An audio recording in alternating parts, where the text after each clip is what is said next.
Welcome to the Gluten Free Kitchen. Today we're going to do pastry. So I've had a bit of problems doing gluten-free pastry in the past. I have managed to get together a recipe. So we need 100 grams of gluten-free plain flour, not self-raising, plain. It's got to be plain for pastry. Your self-raising is for cakes. Gum xanthan. Need gum xanthan. This is because the gluten part, which we have removed in our gluten-free baking, holds the structure together. So if we don't have structure, we'll just have a crumbly mess. So we need to measure out, for every 100 grams of flour, we need 1 tablespoon of gum xanthan. So we'll measure out 1 tablespoon and then pop that in. I also find that for the pastry recipe, a bit of sugar, even if it is a savoury pastry dish, a bit of sugar. So again, we're measuring out 1 tablespoon of sugar. Now, if you're doing a big pastry dish, upscale, use the same ratios. So that's 100 grams of flour, 1 tablespoon of gum xanthan,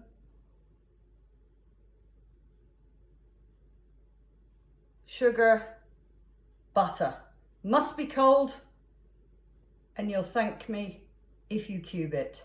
It is a bit of a faff beforehand, but cube it, because we need to rub this into the flour. And we are going to create breadcrumbs. Now it will take about 5 minutes to do this. So in great Blue Peter style, here's one I prepared earlier.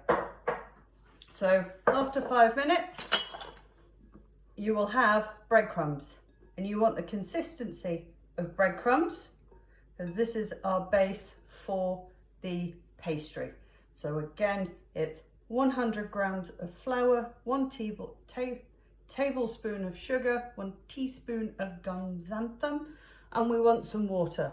Now it's very difficult to give you precise measurements because depending on the weather, depending on the flour, you could have 2 tablespoons one day, you could have 6. So you need to do this by eye or practice. So we're going to start off with 3 tablespoons and see how that works. Now when you bring this together, you should be able to get it into a dough, and it cleans all the crumbs together. Keep mixing it.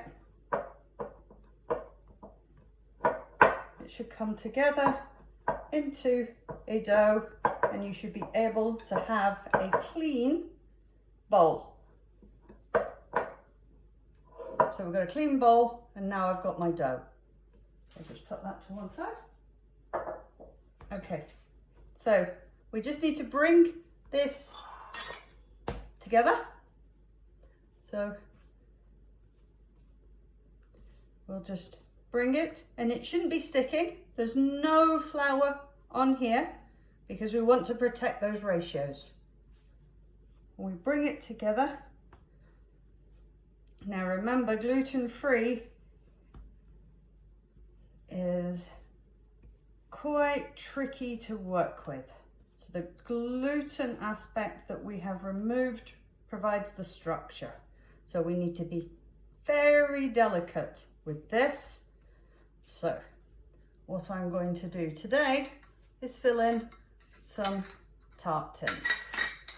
So a trick on how to roll this out thin so you've got perfect tarts is to use a trick. Roll it out on parchment paper and roll out the quantity required for each tin, so you're not overworking the pastry. So I'm going to put this in the middle of my sheet, just give it a bit of a pat down, and you may require a little bit of flour just over the rolling pin and work gently and turn. Work gently and turn, gently, turn, and we're going to continue this until we have thin pastry. Just keep turning, and there we go. We have thin pastry, and I'm using the sheet to give it stability, because without gluten, we don't have the bonds that build together the pastry. Now to gently peel off the back, and you have super thin pastry. And then we place it in.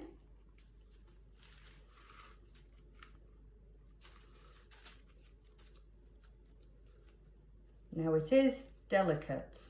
It will start to tear. It will start to break. But as this is home baking, we can patch those all up. And then, unlike when we bake with normal flour, I'm going to trim this because these will just break. So it will shrink in the oven, but there we go. We have super thin pastry. So repeat that process until you've got all your tart dishes filled in. And then we will put this in the oven, covering with beans. Very useful. Now, if you're creating a fruit tart, so you're going to have raw ingredients and serve it with raw ingredients, I would bake this for 12 to 15 minutes, medium oven, 180. If this is going to become a quiche, so you're putting raw ingredients inside it and then going to bake, I would bake for 8 to 10 minutes, bring out, put in the quiche mixture, put back in for around 10 minutes. So once it's gone in the oven, it will come out and you will have your pastry dish. Now look at that. Pastry dish. And you can fill that however you like. So have a go. Have a play around. Remember, ratios are important, and practice. Thank you for watching.